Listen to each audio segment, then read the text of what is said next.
Hey guys, welcome to episode 3 of the Passion Project podcast.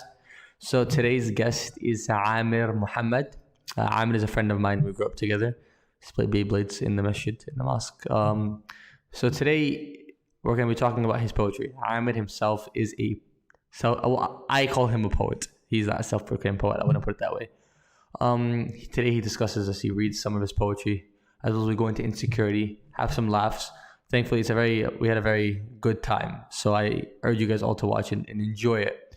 Ahmed is a good person in general, and I love speaking to him. So be sure to enjoy the episode, share, follow the social medias in the description below. And we out.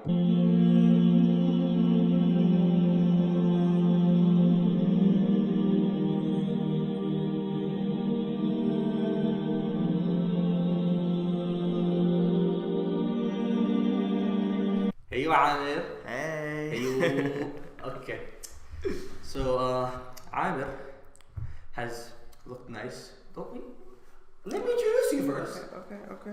He's already he's that's what I was gonna say. He came in cleanly shaved, looked nice. We support beards on this podcast, by the way. And we support non-bearded people. Just saying. But we push for beards in this podcast. I have had 2 bearded men on my last 2 podcasts. So I'm the first. You're the first non-bearded man. We need to fix it. Wow. So Ahmed has come in, made himself look all nice and dandy, and he's going to impress you guys, inshallah. So, Ahmed, what's up, man? Honestly, a lot. What does it mean, what's up a lot? Like, there's just a lot going on. Like, it's senior stuff, like just normal student stuff. What do you mean? Okay, 1 second. The senior stuff is supposed to entail not doing anything. What is the senior stuff that you do? Senior-itis is kind of hitting hard right now. Which is life. And it's like, honestly, I've had senior-itis my junior year, so like, don't even ask. You're late to the party, man. I hit senior-itis in 10th grade. I don't know what you're talking about. Wow. Genuinely though, not even kidding. Like, not actually, even kidding. Honestly, for me, it started like 8th grade because there's this thing called activity period. And it's basically like a free period in the morning. So I stopped doing my homework at home and I did it in activity period because that's just easier. No, that's called being smart. That's the difference. After I took AP Bio in 9th grade, 10th grade, I took AP Bio. After I took that midterm, and I still hate Bio. I take anatomy right now, I hate it. After I took Bio and took anatomy, I was like, hell no. Senior-itis. Nice. You did it to yourself, though. But that's the wave, though. Senior-itis is the wave. Yeah. Senior-itis is the wave. What else have you been doing for senior? Everything about colleges. I will say that I feel like I'm more social this year. Not that I wasn't social like in past years, but I just feel like I'm more outgoing this year, and I don't know why. Is it just it's just like the environment. I don't. Maybe it's because I'm not like shoving my face in books as much. I don't know. Hey, listen, man. You are irresistible, as they say. Come on, man. You look again. MashaAllah. Allahumma barik. The viewers comment MashaAllah. But we don't have hasad in this. We have comment MashaAllah. Yeah. Feel free to drop a compliment in there too, just if you want. He doesn't mind. His number is also we'll put we'll put his number in the description. What else? I know we're supposed to have what's it called, like senior dinner and stuff and senior stuff. And graduation, and we haven't planned it enough. What are you guys doing? I don't know. Public schools different. So we have public schools I think are much different, but we have this thing called project graduation. It's like, have you seen those videos where like people like get hypnotized and that's like their senior thing? Oh, I saw this thing. Yeah, it's like that, but there's like more to it. It's not like the hypnotist thing is just like one aspect of it. There's like we're going to a place. There's going to be like games and stuff. That's project grad, and then we have our actual graduation, which doesn't happen in school. I think our school actually like rents out like a ballroom or like a special area for that, and we have that. And then before that, we have our senior trip. And I don't know where we're going, but... Same. I swear we've been planning for 3 weeks and we haven't even decided the place yet. Yeah. It's not like we had a place and then we're just fixing up we haven't even had we don't even know a place. The thing is, if you're not on student council and you don't ask, you don't really know anything. Like, there was a bunch of stuff that we were supposed to do, but it just didn't happen. Like, we were supposed to go snow tubing this year, but that did not happen. But it's alright. I feel like our senior class is trying to do something like huge. That's the issue. Yeah. Like, we wouldn't be happy with snow tipping for a senior trip. We're gonna be like, we want to go to the moon. That's our senior trip. That's the senior trip we decide. Our senior trip wasn't gonna be snow tubing. That's just like an extra trip. Oh, it's even extra. Yeah. Ooh, you guys. We get bonus trips. Masali have public schools. They have too much money. I've been on like 4 trips this year already, and there's like 3 more. I swear to God, I think I've been on one. I think that's why I'm more social, because like I've just been going on trips a lot. That's also senior year. Right? Yeah. Just brings you up. Also, taking AP art was a good idea. Because I go on so much trips, like you don't even understand. I've been to like 3 museums already. Oh my god. See, that's the class I have to suggest. AP art. I swear to God, man. You take AP Lit too, right? Yeah, I'm taking it this year too. See, that's the tough one for me. You know what it is? We had teacher shifts throughout the year. We had like the same teacher and then the teacher and then the same teacher again. And I know I'm confusing this as Ahmed is, but like we went back and forth through teachers, right? And it's like we're finally starting to have a real AP class. And then there's a lot of essay writing. Yeah. Alright, so the thing I struggle with most in AP Lit, like I'm usually good with writing and English and things like that, otherwise I wouldn't take AP. But what I struggle with most is understanding what I'm actually reading. Like I can find I can do good annotations and find the oxymorons or like whatever it is that I need to find in it, as long as I understand what I'm reading. But sometimes like I just don't understand what I'm reading. What books have you guys read? It flies right over my head. We've read The Kite Runner and King Lear and Wuthering Heights over the summer. And then we're doing a lot of reading. We read, I forget the name. We read Oedipus. We read Things Fall Apart. Read that. And right now we just finished Pride and Prejudice. Then we're going to read Frankenstein and 1984. And we also read Death of a Salesman. You know when the last time I read a book was? What? You know when the last time I read a book was? When? 6th grade. Oh no! Full confession, I have not read I have not read any of the books from this year from start to finish. Question of the day, right? Yeah. Sparknos or Schmoop? Neither. Cliff Notes. What the heck? Have you read Schmoop? Have you tried Cliff Notes? Have you tried lit charts? No, lit charts is too much of a summary. Do you understand? No, it's okay. Schmoop breaks down every chapter in its parts into bullet points. Well, true. Schmoop, man. That's how I got through all of high school. Yeah. We finished The Catcher in the Rye. I should be like that. Honestly, I feel like depending on the class, if you just sit down and just pay attention, you'll get the gist of everything you need to know. I think that's that's why I was I think it's also a personal thing, but like I found high school easy. Yeah. Just for the reason, like I always understood in class and never really had to study at home. Yeah, exactly. I captured how I stayed. Yeah, that's especially me in like math. Like I never do math at home. Like it's just. If I understand it in class, then I understand it. If I don't, then I make sure I do before I get home. Exactly. But AP Lit, man. I actually don't hate it because at least the last book we read, The Catcher in the Rye. I read it. Pretty good. Oh, I read that in my sophomore year. Pretty good, man.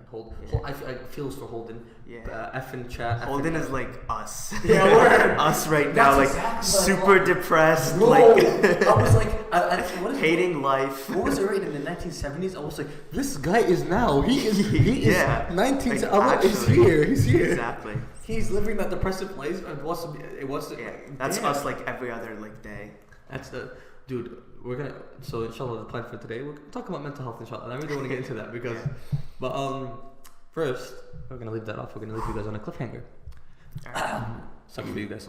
We're gonna talk about you are I won't say a self-proclaimed poet, but I've read your poetry. You are a poet.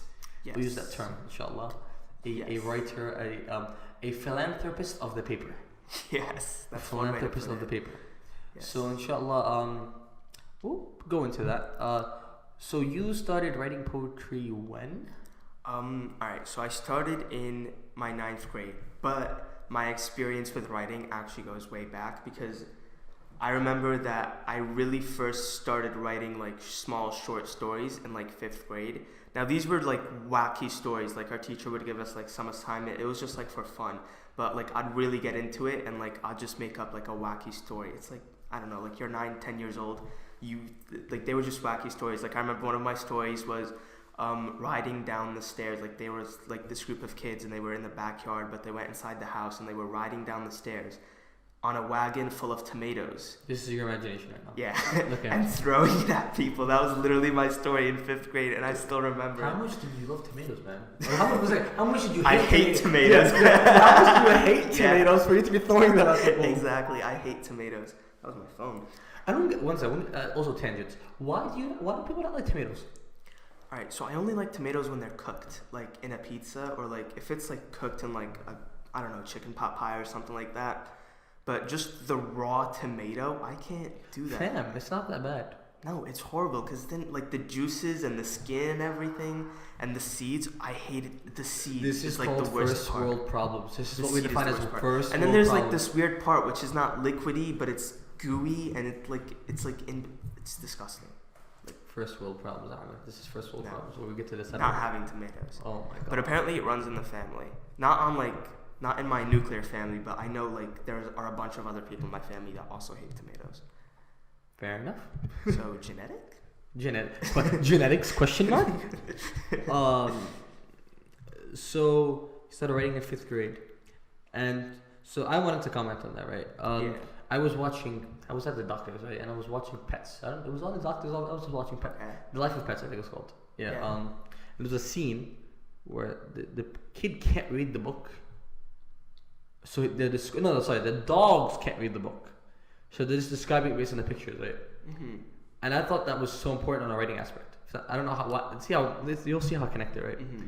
That the ability to look at things and describe them, or just use your imagination and write things down, is, I think, essential to creativity as someone who's growing. Yes. And all right, so a little bit about that. I think that in writing in general, there's a huge visual aspect of it that people might not get. Not all writing is super visual, but I have a good friend of mine in school who writes poetry, and his poetry is it has a lot of imagery in it, and it's really good, and it's something that I can't replicate. Like I've dabbled in writing with a lot of imagery, and it didn't have the same effect.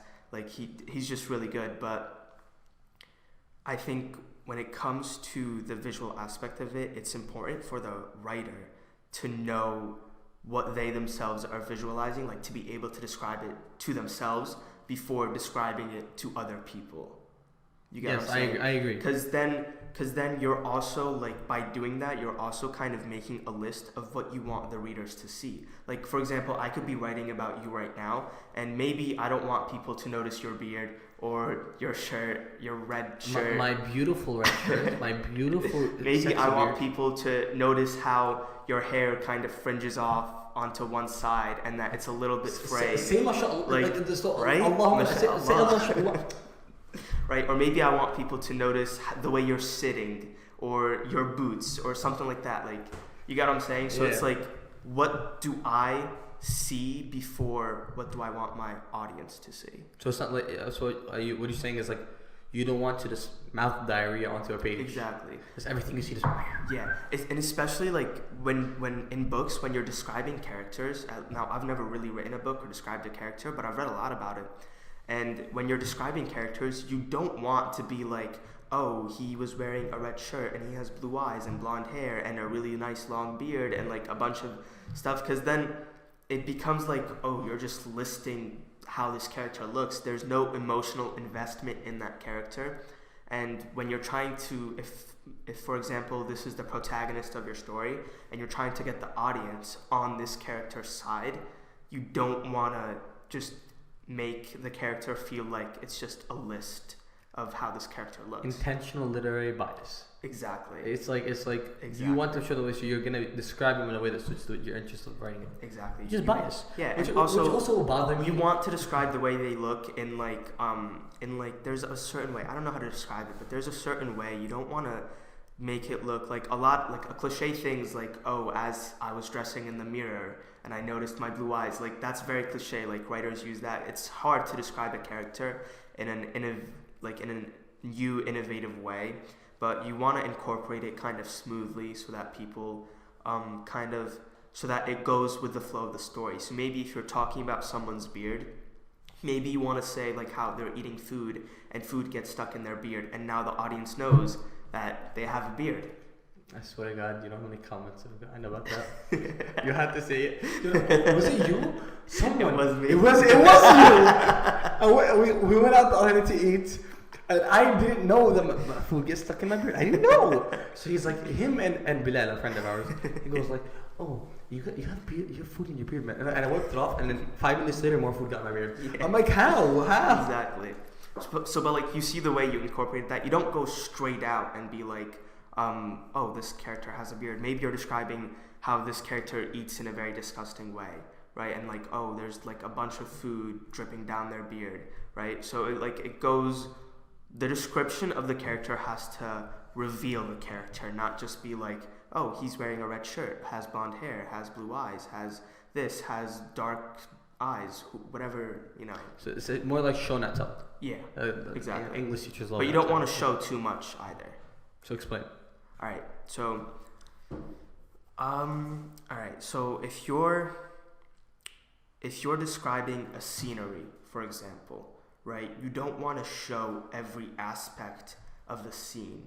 Like, if my characters are sitting down and I've already established that, I don't have to say how there are chairs and that they are blue and that they're white or they have ICUC on the back. I don't have to go into too much detail. I don't need to show that. So what you do want to show is the parts that are integral to the story. Makes sense. Yeah. Again, like, if it's your piece, you want to. That's why the whole point of a book or a story or a poem in general is just to get to the point of the theme. Exactly. So if everything is just on its way to the theme. So if you're describing things, you want it to lead towards that theme. You don't want it just to be mouth diarrhea or writing. Yeah, pretty much. Yeah. Exactly. Like, you don't want to barf everything on the paper. Yeah. You want to like incorporate it in a more elegant way. Mm-hmm. Okay. So now we just said 5th grade. Tomato imagination. Yes. Now, how does Amer keep going? All right. So, for a long time, I just read books. Like, I loved reading books. I've read The Maze Runner. I've read The Mind's Eye. I've read like a bunch of science fiction books. I swear to God, my English teacher saw the sheet. He's like, oh, hey, look, your friends. Your friends read. But I stopped reading, actually, which is something that I want to get back into. Same. Yeah, I stopped reading because I started watching TV shows. Same. Yeah, and video games. like the types of books that I was reading, I started watching the same like genre of TV shows.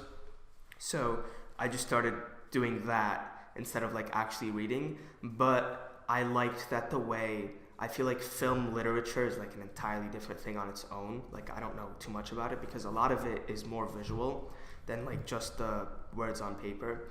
But I've really just been engrossed in that, and I've kind of taken bits and pieces from the way that characters are introduced without words, and maybe how you can reverse engineer that to actually give the appearance or give the description words.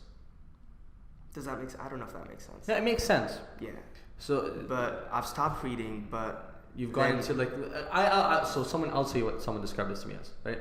Someone told it to me like this. It said, video games, movies, and books are 3 art forms of literature. Yeah. He said that books give you they don't give you anything visual and they don't give you anything interactive, but they give you something to imagine. Exactly. Right? But movies give you something visual, but they don't give you anything interactive. And you're limited by what's visual. Yeah. And video games give you all 3. They give you interactive, they give you imagination to an extent on a story-based level, and they give you the visual aspect. Yeah. So I can see how that movie interest can also build that literary aspect of it. Exactly. So for a while, I stopped kind of writing. I don't know. I went through like kind of a rough time, but for a while, I stopped like writing, or I was just watching movies, not really doing anything. And then comes 9th grade, right? I have to give huge props to my teacher, Mr. Biletto, because he actually like got me back into it.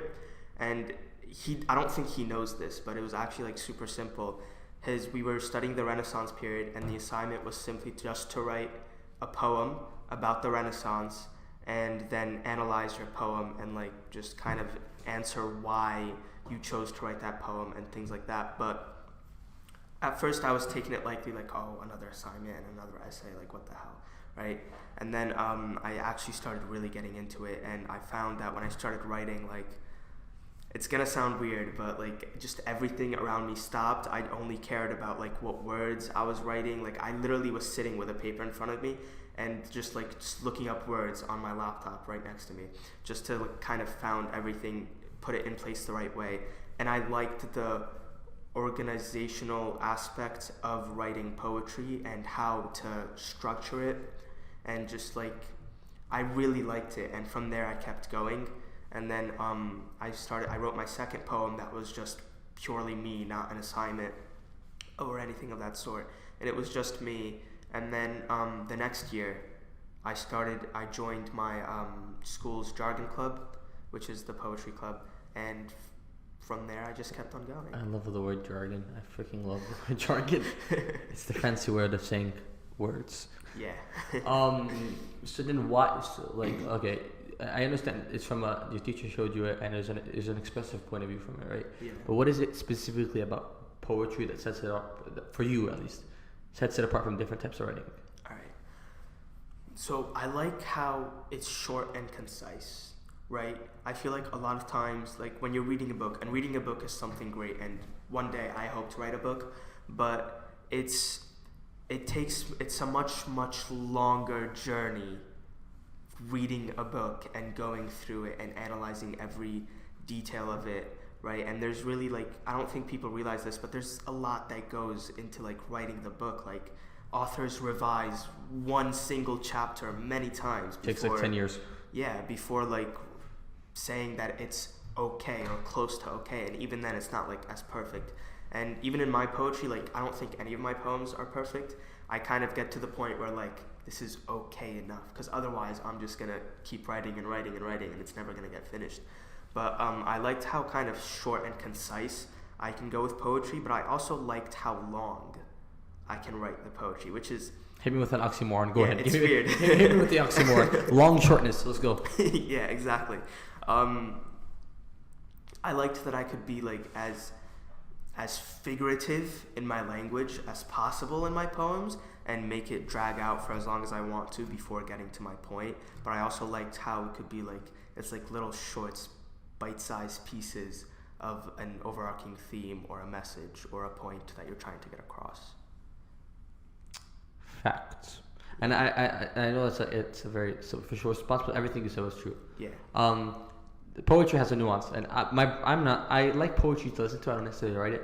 I find some good lines I use with in my mind, but I don't really write, right? Like Cameron is into it. Yeah. And I appreciate those who like poetry have a sense of there's an art to the poetry itself. Yeah. There's a nuance to it. There's a specialty to the way you write, and I appreciate that.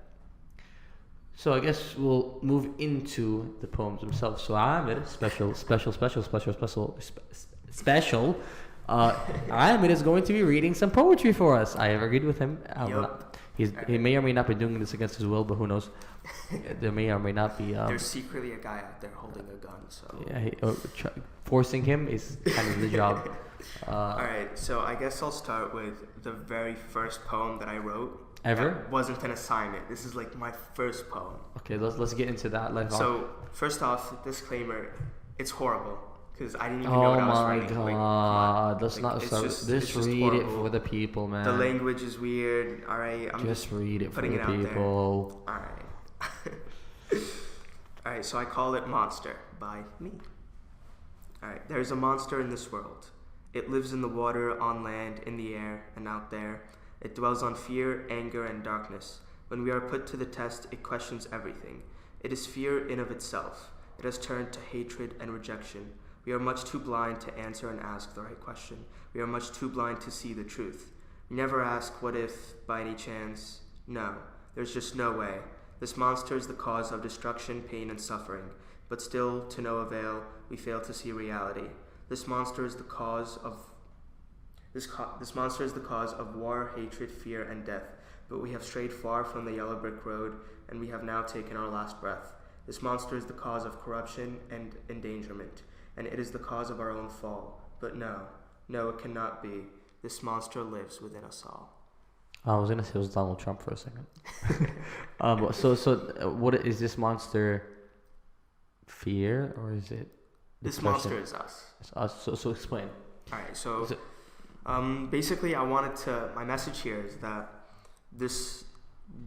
as humans, we're all capable of good and bad, but we're more capable of bad than good, and we don't really realize that. Like most of the times, we do more bad than good, and like society is. This is like a general statement. I'm not saying like this applies to everyone or like everyone's like that, but just generally speaking, I feel like in the world there's a lot more bad than there is good, and I just like kind of wanted to write about that and kind of like because sometimes we don't realize that we're actually contributing to the source of the evil, I guess.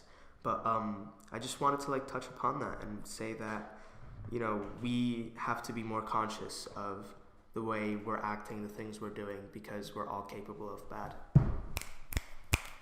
I hope the mic can catch this. So we're gonna be snapping for his poetry. No. If that's bad, we're in for a treat today. That was good. I'm not even kidding. It's not the best. No, that was it's good. Not the best. It is good. We're gonna keep going. All right. Inshallah. So I'm gonna skip around here. Actually, no, I kind of like this one. So this was the second one. Yeah, we're gonna go into the backstory of some of these soon, but yeah. Let's read that. All right. So this was the second one. So now, every poet out there, no matter what, has to write about love. Somewhere, somehow, they have to write about love. You can't be a poet and not write about love. Are we getting you married? No. You sure? It's only one phone call away, man. It's only one phone call away. All right, so this one, okay, this is going to be surprising, but I call it the agony of life. There was a man in pain every day of his life. On Sunday, he was stabbed in the heart countless times with a knife. On Monday, he felt the sting of 1,000 bees. And on Tuesday, he was drowned in the 7 seas. On Wednesday, he was lost and beat himself to death. On Thursday, the world bit, torn, and clawed at his flesh. On Friday, he was locked up to starve. One Saturday, he had finally had enough. Don't you see, this man was in love. He had finally confronted the woman he adored, and all the pain has stopped. Love is pain, and pain is love. This is the agony of life. Okay, 1 second. It takes me a bit to process. Okay, so just give me my brain the break. Okay.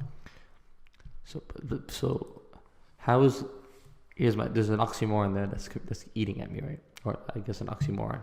So if the person he loves, whatever, takes the pain away, right? But then how is it that pain is love and love is pain? Because here's the deal. See, you can't really like describe love, right? But sometimes you love someone, but they don't love you back, right? And like that really hurts. Or sometimes you love someone, but you don't know how to confront them, and that like eats up at you, right? Like you don't know how to react. You don't know what to do. You see this person. You might see this person every day. You might be with them every day, but you don't. It's unconfessional. Like you don't know what to do. But at the same time, so therefore, your love is the source of your pain. And if it's the source of your pain, then pain is also your love. Bro, you're freaking good, bro. What the heck?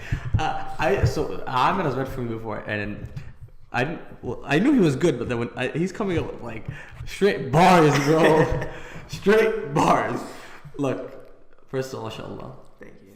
Second of all, I appreciate that there was the shyness to it, but like that this was something that was cool to talk about. Love is pain and pain is love. Yeah. Let's just get your wife soon. Just look at stop the pain. To take the pain away. To take the pain away. What was the line? When I see pain and pain is no, love. when I see her, it's like as if I don't feel pain or something like that. Where? Let me see it. Yeah. I'm sorry, I'm stealing you. I don't know if you can read my handwriting. Good luck. I can read everything. You see, this man was in love. He was finally He had finally confronted the woman. He had finally covered, and all the pain has stopped. Yeah. We'll get your wife so the pain can stop. But yeah. So. Dude, the viewers are gonna love this, bro. Thumbs up. Hopefully. Subscribe. Find him a wife. Whatever you need to do. He deserves that appreciation, guys. This is so good. Be sure to share as well. Keep going. All right. So I'm gonna like skip around here. Do as many as you feel comfortable, and then Alright. find as many, as little as much, whatever you want to do, man. So I think I'm floor gonna is go yours. with this one. So this is, so like basically the first couple poems that I wrote was just me like trying to find my style, and I think here is like where I actually found my style, where like I'm really like, I don't know what it's called. I guess you can say like abstract, but this is like where I really kind of like in this poem I really liked dragging things out, and even though it's not by much, like it's not like I don't want to say anything that this poem isn't, but like it's not. Let the viewers decide. Stop self-deprecating your poems. They are good. I am sitting here smiling. All right, so this one I got published in my school's literary magazine. Thank you. All right. It's called Dot. A small dot on a large white wall on the side of your house. Everyone walks past it, and it still remains unnoticed. This dot is insignificant, yet it was there when you took your first step. It was there when you learned to write your name. It was there when you fell and hurt your knee. It was there when you got your first trophy, and it was there when you lost a game for the first time. It was there when you cried, when you were happy, when you were angry, and even when you yelled at your parents and slammed the door to your room. It saw you grow inch by inch. It saw you mature over time. An insignificant dot on a large white wall. Everyone walks past it, and it still remains unnoticed. However, this dot has been there all your life. This dot has all the memories you have, even the ones you don't remember. This dot is the most significant dot of your entire life. Okay, I'm gonna ask because I sat there for like while you were reading. I paid attention. Don't get me wrong, but I was trying to figure out the whole time what the dot was. So explain to me what this dot is, because it's killing me. Alright, the dot is literally a dot on a wall. Like it is what it is. And then you said abstract poetry, and I'm sitting here. No, like this is where like I'm sitting here. It's a camera. It's a whiteboard. It's a light I switch. feel like the abstraction, at least for me, this was like the abstraction and thought is that you look at a wall and you don't really think what's on it, but like No, I guess that's where. No, I get the meaning. Yeah. The meaning still makes sense, and it's still good. Yeah. And also, if someone, English people, like English majors, English literature people, then they can always derive something from nothing. Yeah, So, that's me. someone else would have read that and be like, oh, that means that wall. Exactly. So it's good. I give you props. Exactly. And the inspiration for this poem was a dot on a wall. Like I was literally sitting in my room on my phone. The phone accidentally dropped on my face, and I was like, "Oh, what the hell?" And then I looked up, and there was like a dot on the side right there next to my bed, and I was like, Yeah. Okay. Ahmed, so when I invited you, I didn't expect you to be this good, man. No, like, wow. So you get to sit there and like, you know what? It's a dot, man.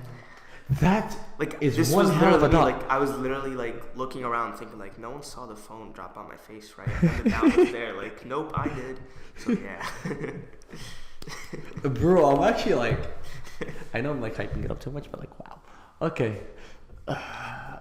So yeah. Are those the three we're reading today? I can read more if you want. I told it's up to you. We can go into the backstories, whatever you want, man. Alright, let's see. This is the platform is yours. Find one. Well, how about this? We'll do two more and then we'll make it a nice 5. Alright. That fair? Yeah, that's fair enough. Alright,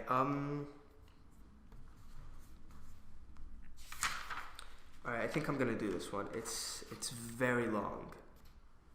It's very We have long. ears to listen. Actually no, I like where is it? I have a really, really good one. Oh my god. Take your time. Like if anything, this is the one that I've actually think has come to perfect, besides the one that I'm taking to Teen Arts.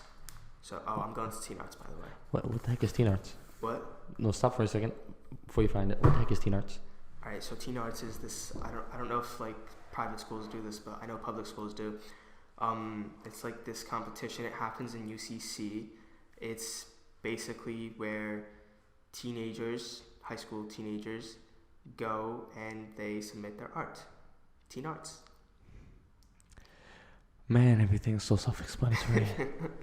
But like the basis of it is that like your work is getting critiqued. So there's different aspects. Like there's ceramics, there's painting, there's sketching. So is it a competition like Miss? Is it a competition? Thing is, I've never been to Teen Arts before. This would be my first year going, but I'd like to think that it is. I'm still upset that you didn't come to Miss this year, man. You could have shined. You could have shined. I You could could have have. shined. But Like, yeah. So there's also like photography, and this is the first year we're going for poetry. you are So I'm going for poetry and photography. poetry, photography, looking good. What's the jack of all trades? What the heck is this, man? And I'm coming in here like I got a podcast. Yeah. I got a nice. You have nothing to share. I got a nice webcam over there. We'll get you a new camera one day. One day. Inshallah. Inshallah. Alright, so I have this one. Again, this is the one. I just said that about the last one, but this was the one where I found my style. And the next one is gonna be like, this is the one I found my style. Yeah, So, alright, in this one, it's this is like the twist on mine. Alright, this is like where I found like my sense of twist. Alright, it'll make sense. Alright. He was and still is a good man. He was and still is a good man. Sure, it might not seem like it on the surface. He did horrible things, but don't be fooled. Wherever he went, he only brought happiness. He once killed a man begging for mercy. However, he showed none, and even when the man started to cry, he felt no pity for him whatsoever. And soon the man begged no more. However, he was and still is a good man. He once laughed when the mother of a boy started to cry. He looked her right in the eye and burst out laughing as the tears continued to flow, although he was and still is a good man. He once stole money from a king. He knew that the entire kingdom depended on that money, the young, the hungry, the sick, and the old. However, he did nothing but walk out of the palace with bags full of gold.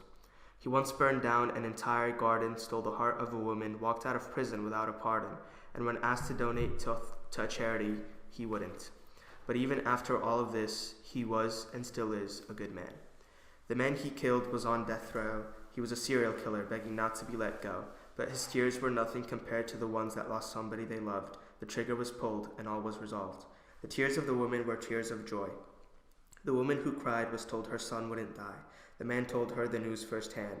Guess some stories do have a happy end. The kingdom was saved, all the gold was returned. See, the king was a tyrant, and the man became a hero, a title he so rightly deserved. The cheers of the crowd is something he earned. The garden was poisonous, the woman was his wife, the prison was his job, and the charity, he joined it for the rest of his retired life. And when the man finally closed his eyes, he was certain he never told lies. All he did was save lives. He smiled and slept peacefully while his afterlife began. He was, and still is, a good man. There's so much political, like, aspects to it. Like, explain. Like, look, let me explain, right? So I don't want to I'll get political, but like, because the last one was political, but like, I don't want to get too political, right? But like, there's this idea of like, I don't even on a theological level, like, to what extent are things justified? And yeah. So like, that was one thing I brought out of it, right? Like, okay, this guy killed, I guess he killed the king, and he stole money from a king. Then who's the guy he killed in the beginning? The guy he killed was a serial killer. So see, on death row. Yeah, so some people deserved it and some people don't. But then how much is vigilantism and Batman? Yeah. You know, Batman. I feel you. Is Batman justified? Is Batman not justified? Exactly, yeah. You know, is Donald Trump killing innocent people overseas justified? Not justified? Allahu alam. Who knows? You know what I mean? Yeah. That's one thing I derive from it. But again, you hit like, I love how your rhyme scheme shifted. Yes, this is where I found like my rhyme scheme. Because where like in this poem, I feel like I started to rhyme a bit more often, or like, I don't know, like I started rhyming in this poem and like purposefully rhyming, not just like, ooh, this word rhymes with this word, might as well throw it in there. Cat, bat, sat in a weird fat That's lap. my critique in like the first poem, where like I was just like finding words that were rhyming and I was just throwing them in there just for the sake of rhyming. But here I felt like it was more purposeful.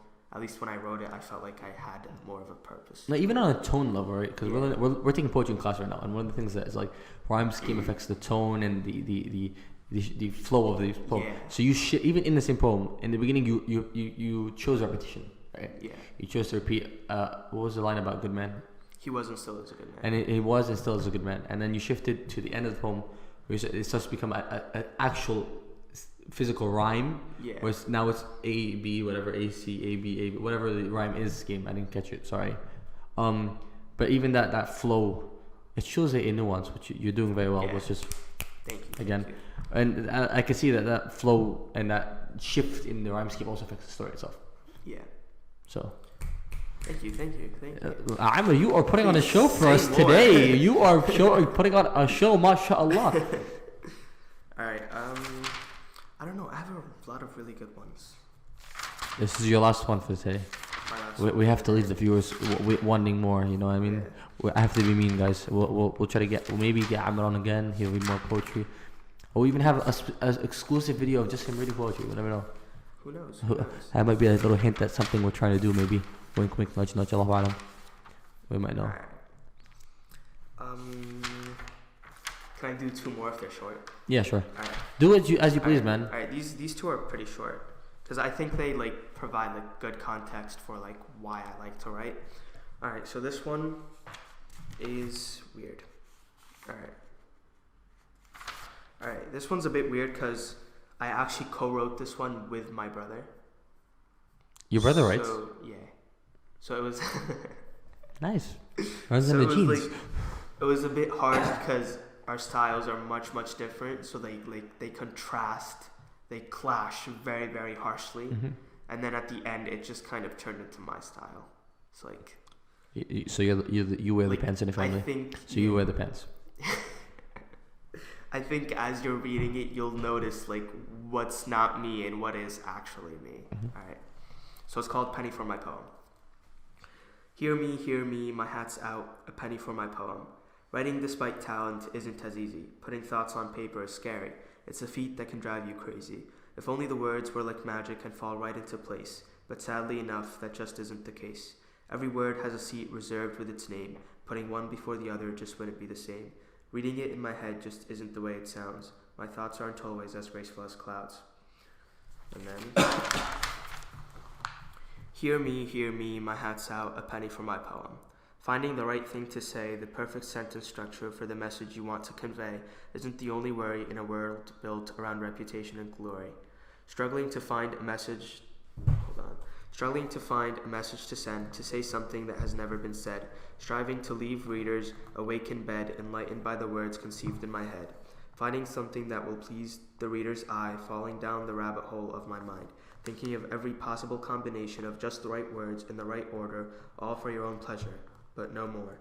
Hear me, my hat's out, but I no longer need your penny. For thine approval I no longer seek. All the restless nights and the early mornings will now be of my choice. Putting words on paper simply gives me joy. I no longer care for your claps and cheers. After all, I don't write for my audience. My audience is here for me. So I have a question, right? Because I'm listening to all these poems, right? Do you necessarily write about instances that you're going through? That's because that's the norm, right? Or you just write about things that just come to your mind, if that makes sense. I feel like it's a little bit of both. I feel like the things, it depends how passionate you are about what you're writing. Me personally... Passion project. Yeah, exactly. So me personally, I don't like to write about things that I'm not like passionate about. Like I'll be like kind of in the club and like my teachers or my friends will suggest something and I'll kind of think about it, but then if I don't like it, then I won't write about it. But I guess that's a problem of mine because a lot of times, and I've actually tried this where I've actually tried like getting passionate about something that they've given me, and I find that it actually gets me out of my comfort zone and like it expands, I don't want to say my area of expertise, but like it expands the type of work that I do, I guess. But but I feel like the poems that have a strong personal connection to me, I feel like I'm more like I hold those closer to my heart than others. So, like for example, right? We're looking at the 4 that you read so far, right? I think 4. No, 5. This is the 5th and then 6th, right? Number 2, the love one seemed unpersonal one. The first one seemed personal. This one seemed personal. Mm-hmm. But then the monster one we just read, not the monster one, the one about is a man good. Yeah. That one didn't seem as personal, and that one didn't seem as well. That one is just like you just wrote what was in front of you. Yeah. But so what? I guess if that one is an exception, they're saying the is a good man always good. Where does that one come from then? So a lot of it does come from my imagination. Like so I've written poems about just like a dot on a wall. Like, what the hell? Like, a dot on a wall? Like, what are you thinking? And then I've written a poem about, honestly, a lot of my poems, recently at least, a lot of my poems have been coming from just one phrase or a couple words that I want to include, and I structure a poem around that. Like, in the last poem, the one that I'm taking to Teen Arts, literally the one phrase that I wanted to include in there was an endless dance, but it ended up becoming a very, very personal poem, right? But then for the one where I just talk about the man, really, I just wanted to say he was and still is a good man. And it just ended up becoming a commentary on judging other people. So it depends. I guess it's not a rule. It's not a rule. Yeah, it's not like a black and white answer. It's just like, it depends on how you're feeling. Like, you know, like this poem. That's all about. What about this one? Yeah, this poem. It was me and my brother have written poems before together. We wrote one about like our brother, like our brotherly love for each other. Cute. But yeah, and I guess for this one, we just kind of like, we were both in a writer's block, and we just kind of we were both trying to write something for, I guess you would say, like other people, because we're in clubs, like we present these poems, and I guess a lot of times when you're writing, you're thinking a lot about your audience, but you're not really thinking about like especially if you love writing, a lot of times you get lost in the message that you're trying to send to your audience instead of just like writing for yourself. Mm-hmm. So for this one, we were just like, why don't we just like write for ourselves? Like, let's be honest, like if other people don't want to hear our poetry, then they won't hear it. I believe in that. Like, 100%, yeah. So like that's why like the last line was all his. It's I don't write for my audience is here for me. That was all him, and I really liked it, and we incorporated it at the end, and it's literally like, it's the truth, like in the words that really spoke to us, where like I'm not gonna write for my audience, I'm just gonna write, and if the people who hear my poetry like it, then they'll come back for more. That's really, especially that one. I love the message behind it, and I love that it's like, do something you that write you for love. yourself. Yeah, Yeah. I love that you write for yourself. Yeah. It's not like like I guess this podcast is maybe the only thing I do for myself, if that makes sense. Well, yeah. Maybe I'll think back on how maybe I'm lying to myself, right? But there's very little I can point that I do for myself on a hobby level, on a personal level, right? I think you do this for yourself, and I think you should stick to it. I think it's great. Yeah. I think you're doing like it. there are literally like some poems that I've written that nobody's ever heard. It's just like for me. Oh, I'm gonna open your notebook later. I also appreciate that you keep the notebook around with you. Yeah. Do you take it around with you everywhere? Yeah, most of the time. On days that I don't have it, because sometimes I forget it in like my bag or like at home or something, I write some notes down on my phone if I'm like walking around and I think of something. But most days I do have it with me. Man, I need to do that, right? Because like I will have like maybe like I don't know if I'm not gonna say this. Like for a speech, just call them speeches. If I do a speech or something, yeah, I think of a good thing to say, or even on a writing perspective, something I want to incorporate. I'm really good at, like my teacher said this as well, intros into essays. That I'm really not poetic with them, but little poetic with them. With my intros, and if I can think of a line and I don't have a notebook, they always get lost.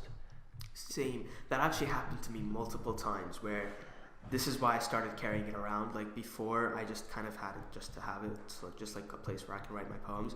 But I'd like think of like something really, really cool, or like something really profound, or I'd have a really great idea, and I'll be like, I'll keep that one for later. And then when it comes time to like actually write it, it's just like, what did I say? What was I thinking of? It was the quote of the century, but I lost it. Exactly, that's exactly. My brain was entrusted with it. And then you start thinking about the things that you were thinking leading up to the moment where you thought of that like really good thing to try to jog your memory, but it never works. Did you just hear what you said? Did you just hear what you just said? You're thinking about the thing that you're thinking and thinking. I was like, what the heck? I'm supposed to follow that. I know I'm the host, but I can only follow so much, Ahmed. Please repeat. Alright, so like I'd think of something really nice, and I'd be like, alright, I'm saving it for later, and then I'd come down to write it down, and I'd forget it, and then I'd start going back in like my thoughts. Like it's kind of like going through like old files on your laptop or something. Yeah. I'd go back through my thoughts and be like, so what happened leading up to the key moment? Retracing your steps. Yeah, exactly, and it never works, because then you're like, oh, was I thinking of waffles or pancakes? And it's like, what? Question of the day: waffles or pancakes? Waffle ice cream sandwiches. They are so good. I really What want the heck are waffle ice cream sandwiches? It's like two waffles, but there's like an. Alright, so it's literally what it is. It's a waffle ice cream sandwich. So you just put two waffles, like You put a waffle. like soft and waffles ice or like cream crunchy or a waffles? waffle. The thing is, you could have both if you want. But isn't that pretty much what a waffle cone is? No, that's different because like a waffle cone is just a cone that has the waffle pattern on it. No, it's not. Yes, it is. It's pretty much waffle batter. No, it is not. I've seen it. I'm pretty sure that. But it's super hard. Okay. Like this is like soft. Like this is like the waffles you'd have for breakfast. Well, thank you. Now I'm gonna be craving it for the next 2 weeks until I can You're get ice welcome. cream. I've been craving it for like the past 3 weeks, and I know a really good place, and I just haven't gotten the chance to go. The places sell this stuff? Yes. Oh, I thought you just made this at home. No. What? Where? There's this arcade we went to a while back. It's called 8 on the Break. I don't know if you were there. No, I don't think I was. Yeah, it's called 8 on the Break. We went to it for my birthday, and there was waffle ice cream sandwiches there. Well, way to take shots that I didn't come to your birthday. Well, I'm sorry. That was shots. Now, like, my dad makes us waffles a lot during the weekends. So now we're gonna go next up. Can you make me a waffle? And then slowly take out the ice cream from the fridge. There's just something I need from the fridge, Baba. I'm just gonna maybe kinda put it in between. I hope that's not blasphemy. I hope that's not. I hope that you're not offended, Baba. But like, I'm about to make your waffles like 10 times. This is called being progressive, Baba. This is the progressive. We need to be innovation at its finest. We need to be progressive in this country. We're in America. Progressiveness. Exactly. So waffles. Exactly. Waffle ice cream sandwiches. You have to try one. I will try one, You inshallah. have to try one. I'll go with you. Take me. For my next birthday. Take me with you. Oh, wow. Make me feel like a bad friend on the podcast. Make me feel like a bad friend on the podcast. All right. Last poem? Oh, was that the last one? I think we're good enough. All right, we're done? Yeah, we're done. No, we're not done with the podcast. Don't worry. We're going to keep Amer talking. I don't know. I guess we can like do this one more. What? You're going to do what? Yeah. Oh, we're going to talk more. Don't worry. Last No. one. Yeah, last one. No. Oh, you're going to read one more? Yeah, last one. Okay, my confusion. I guess. Sorry. No, go ahead. I don't know why. Usually I'm like really insecure about reading my poetry, but like when I get in the flow of it. Next topic is we're going to talk about insecurity, inshallah. Yeah, so hurry up. but, like, when Don't hurry up. Sorry. Sometimes I that's not there. Take your time. No, but like when I get into the flow of like sharing my poems, I really enjoy it. So, Okay, inshallah, no problem. all right. Oh, how the years pass. That's the title. The years pass by in the blink of an eye. Today is the beginning of a new year, but tomorrow will be the end. It feels like it was only yesterday when I was in the midst of my innocent youth, when I was still climbing trees, chasing butterflies, and enjoying the warm summer breeze. Oh, how the years pass so fast. They never seem to last, like grains of sand will pass through your hand. But alas, what begins must also end. And as you reflect on the actions you chose, so do the years come to a close. I know you're not done, but there's something I realized. This is good. The future is never guaranteed. You good? Yeah, thank you. All right. The future is never guaranteed. You cannot expect to live from morning till evening or from the evening till the next morning. But you can live every moment of the present like it's the last you'll ever see. Accomplish everything you've ever dreamed. The sky is not the limit anymore. We have men on the moon and Mars will be soon. Exceed your own expectations. Break the boundaries of your limitations, because if you don't, you'll be out of time. And failing yourself is the worst crime. Oh, how the years pass so fast. They never seem to last. But alas, what begins must also end. And so on the show goes until the years come to a close. Yeah. That gets loud snaps. So keep it open. Right. Can I see it? Yeah. So again, you do this rhyme scheme so well. Thanks. It's again, it speeds up and slow. What I love about it is speeding up and slowing down. You're using the rhyme scheme to speed up and slow down. So Yeah. so fast. So like, you see? And a lot, like I like to use it for the pacing of my poems, but I also don't like to. I guess I'm still kind of mad about my first poem, but I don't like it when there are things in there and when there are rhymes in there just for the sake of rhyme. No, but if there's rhymes for the sake of tone and Yeah. and meaning of like speed, it's. I swear, we're reading poems in class, and some of them are not as good as this. What the heck is chimney sweeper? Right? Chimney sweeper. What the heck is chimney sweeper? I know Saqer is a political. It's political. Have you read there's a poem called Blackbird? No. Alright, well one of the lines in that poem is literally, a man and a woman are one. a man and a woman and a blackbird are one, and the entire poem makes no sense. And like another line near the end was like, it was evening all afternoon. Like that makes no sense. So I don't know if you watched last episode, right? But my teacher Yeah. goes like, sometimes people try to be deep with for the hell of being deep, and it doesn't work. Yeah. Like this is what he mentioned from Joker. The worst part about mental illness is people thinking you're not. Sounds a little deep, but it really isn't. Men, women, and blackbirds are one. Yeah, it's really weird. And this is funny actually, because we went to Poetry Out Loud, which is like it's like a competition for poems. They recite poems, and it's like it's just a competition. And one of our friends, she made it to in the jargon club. She made it to she made it past the school level, and we went to the trip to, I think, for the regional level to support her. And one of the girls in the competition, she was reading this poem, Blackbird, and it literally starts with 1 and then like a stanza, 2 and a stanza, and it goes all the way up to 13. And the way she was reading it, like the way she was doing it, no offense to her, but it was so boring. Like she dragged it out way too long, longer than necessary, and she was reading like at a snail pace, and we didn't know how long it was going to get up to, so it got to 4, and it was like, we were like 5 minutes in, and it got to 4. And everyone was asleep? Yeah, people were asleep, and some of us were trying to suppress our laughter, because that's when she said a man and a woman and a blackbird. Oh, she was the one that wrote it. I thought it was something you read in class. No, it wasn't my friend that went to the... Oh, she was just reading it out loud. No, it was a different girl in the competition. Oh, okay. Yeah, and she was reading that poem, and it was just so boring. And then, like, even our teacher was laughing. And, like, she's supposed to be the teacher. Like, she's not supposed to be laughing at this competition. Like, she almost had to leave the room just like, not stop. to make a scene. Lady, you're being disrespectful. Yeah, exactly, please step out. Exactly. And then she got to, like, 10, and we were like, oh, my God, how long does this go on? Does this go up to, like, 20 or something? And finally, she stopped at 13, and we were like, oh, thank God. But it was just so boring. And she ended up winning the entire competition. No way.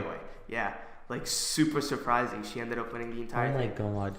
Yeah. Sometimes, again, people pull things out of places that I don't know where they're pulling it from. I know. And some people love it.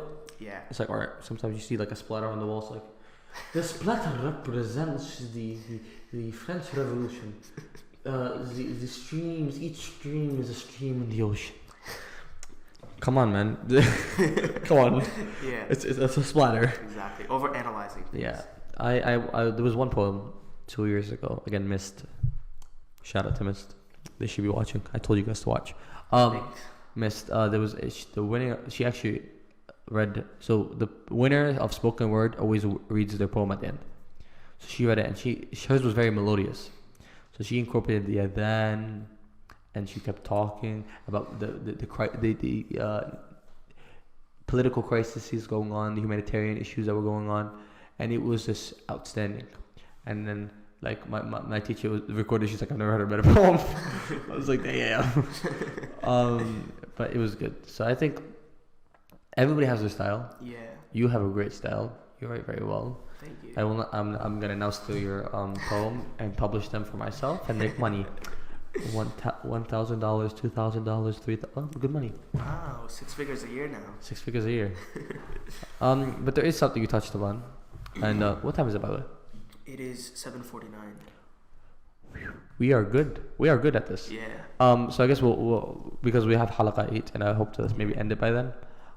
We'll go into this concept of, you mentioned insecurity. You don't want to read because you're insecure, and you've mentioned to me on the side as well. Yeah. This aspect of insecurity that you have felt. Everybody feels it, but I feel like it's our duty, if not our right. It's our right, if not our duty, to discuss it, or mental health in general, depression, this and stuff. So I'll give you the floor, and then maybe I'll add on, inshallah. All right.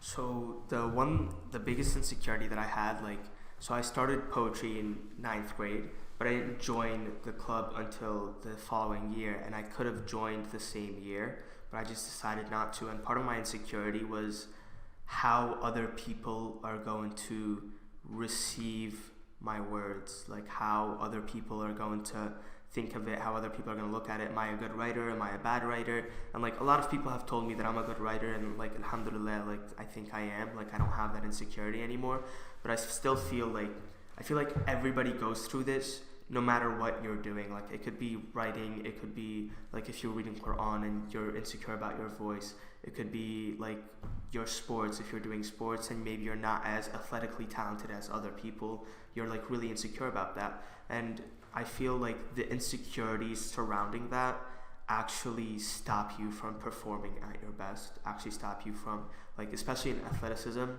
because I've dealt with this too, where at some point in my life I didn't feel like I was as athletically talented as other people, and just because I had that thought, it actually stopped me from like doing good in whatever sport I was playing at the time. So it's like when you get rid of the insecurity surrounding whatever it is you're doing, you start to really shine in that, and you start to like, you just overall improve, and there's more room for capacity. Now, I still feel like there's still anxiety with the performance part. If there's not like the anxiety with like what you're actually doing and how other people are going to receive it, it's like, it's more of like reading in front of other people, right? Because with me, like right now, like I'm past the stage where like I'm kind of like, I don't want to put my poetry out there, right?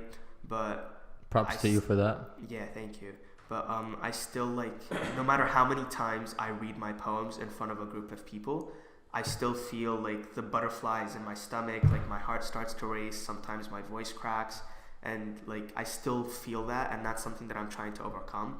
But I don't think that'll ever go away. I think it's just like a matter of embracing it and just like getting used to performing in front of other people. Now, if it's like, for me it's different, because if it's someone that like, if it's like a group of people that I'm like buddy tight with, right, where like, I've never heard that term before. Buddy tight? Okay. Okay. Did I just invent something new? Is that not a term? I don't think so. I don't know. It just came to my head. Add that to the dictionary. Hashtag buddy tight. I mean, I'm a buddy tight. Exactly. But yeah, like if it's like someone like that I'm really close with, like you, or like just a group of friends in school or anything like that, then I'll feel pretty comfortable. But if it's just like me standing in front of a class performing, then that's when my heart starts to race.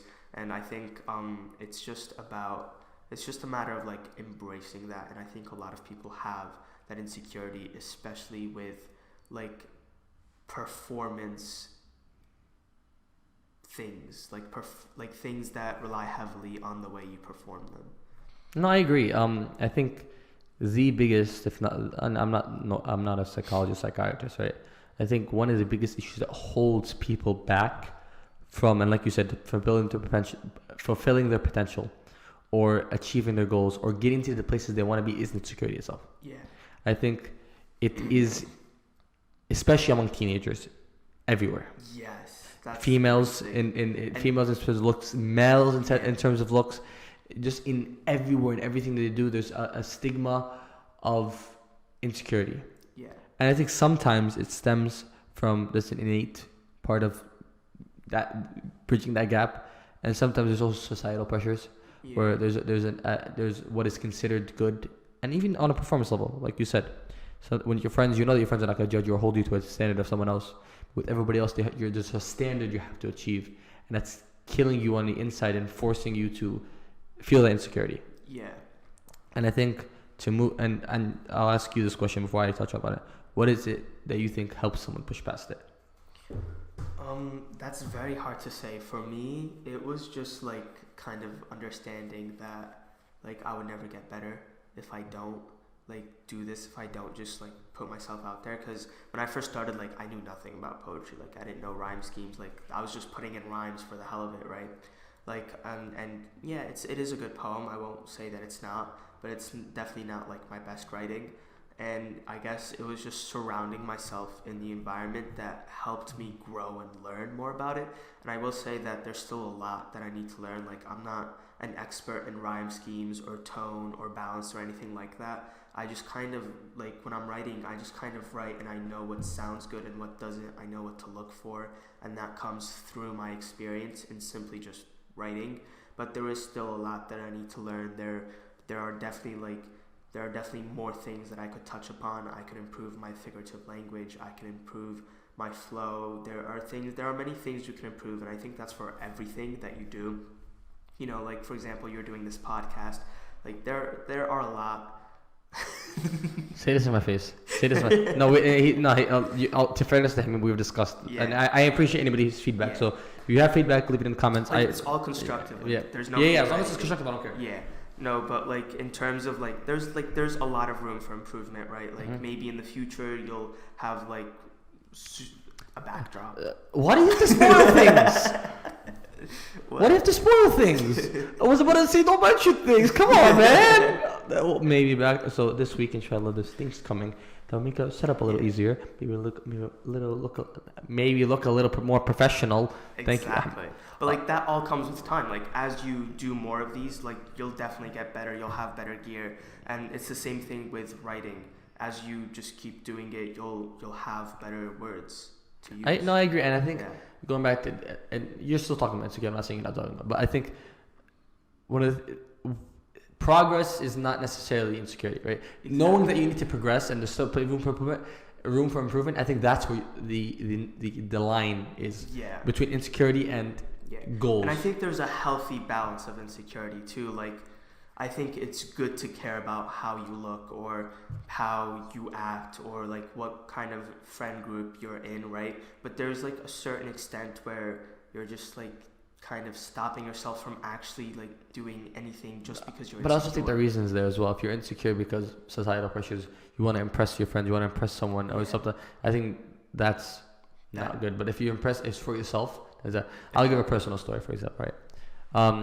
Going into private school, I've been in my school for 6 years now. And going in, I was a little lighter skinned than most. So it's an Arabic school. It's like, they're not dark, but it's just like I'm lighter skinned, for the first. And like that's actually a thing though, like that, like it's like that's still a thing that's present where like people are kind of judging like the color of your skin or like how racism, man. Racism. Like, racism is a disease. Exactly. So and it's present everywhere, and that's what's it's everywhere in our politics, in our state. It's a disease. Yeah. If you are racist, please leave. So I walked in and I came in the first couple. So I was labeled Turkish Ahmed, right? That was my name, and I there's nothing wrong with Turkish people. That wasn't my issue with it. I'm just not Turkish. I'm Palestinian. Yeah. So that was a constant thing for 2 years. And after, and I would say from at least my perspective, after I jumped that gap of learning that I am who I am. I don't care about what other people think. Yeah. It's not gonna bother me. I didn't necessarily do too much about it. I wasn't like I was trying to hide it right now. You can't hide my skin color.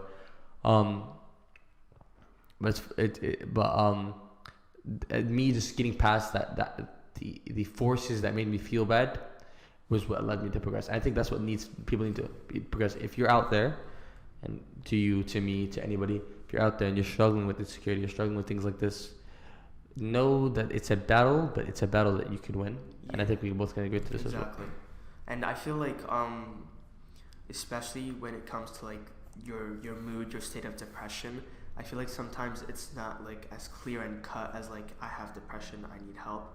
It's more of like, because sometimes it's not even like your fault that you're depressed. There's just things going on around you, and you just don't like the state of your life. And to that, I'd say that even though in the moment you can tell yourself that it'll get better, don't dismiss your feelings. Don't like a lot of people, and I've struggled with this too, where I'll just tell myself like it'll get better and I'll try to move past it, and as a result it actually becomes worse.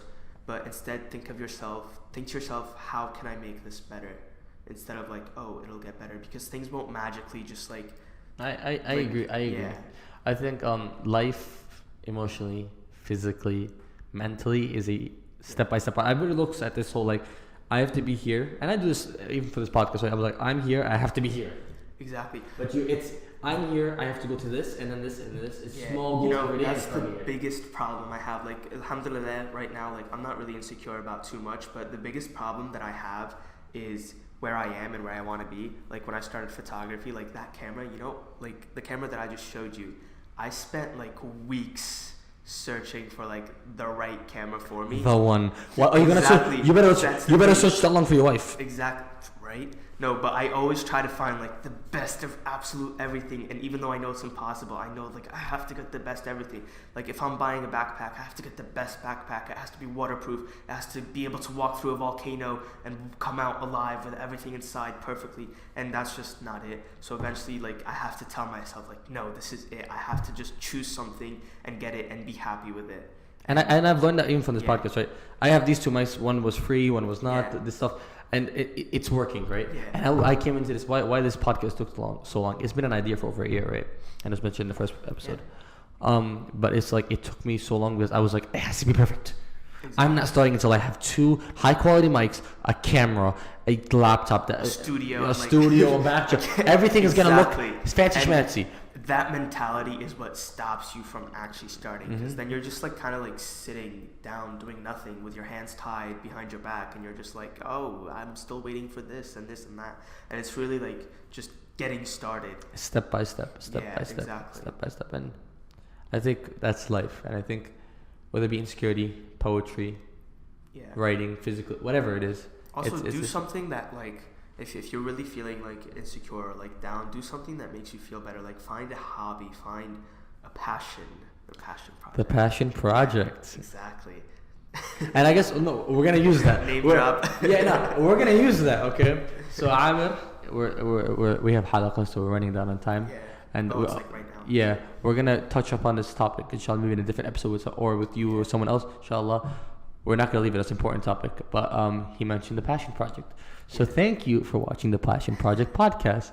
Be sure to follow our social media at Passion Project on Instagram, The Passion Project on YouTube, SoundCloud, and iTunes. We are on iTunes. My Twitch, SaqerPunch. My Instagram, SaqerPunch. I like that. Everybody that hears it. So people wanted to make the name of the podcast SaqerPunch. Maybe a future idea. I don't know. Opinions in the comments. I don't know. But follow those. Be sure to share. It could be like an after podcast, like the after party. The fight club. The fight club afterwards. Yeah. Be sure to share. Be sure to give props to Ahmed if you ever see him for a great episode. Thank you for coming, Amer. Let Amer get the views that he deserves. Let everybody see his passion and what he's passionate about. He deserves that. And thank you all for watching. We are out. Peace.